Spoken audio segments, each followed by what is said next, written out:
Before we move on to the main lesson, it's important to talk about intonation. Without intonation, the succeeding lessons in Group 16 should not be applied, otherwise, your speech may sound strange or you might even create an entirely new word.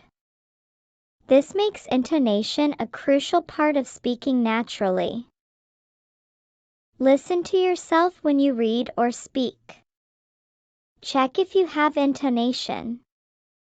If not, practice intonation or pronounce each word clearly.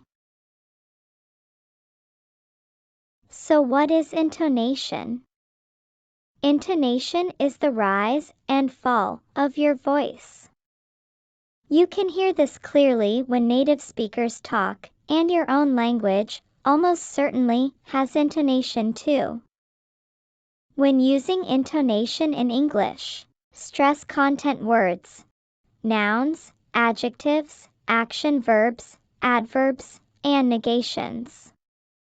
Reduce the sound of function words, prepositions of, with, into, articles, a, the, an, auxiliary verbs, be, have, do, pronouns, she, him, they, modal verbs, will, can, should, and conjunctions, and, but, or.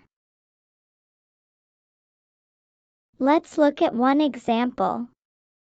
She will go to the market in the morning.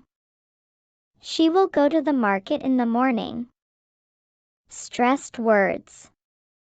Go, market, morning. Content words. Reduced words. She will, to the, in the. Function words. So in natural speech, it sounds more like go market morning, with reduced function words in between.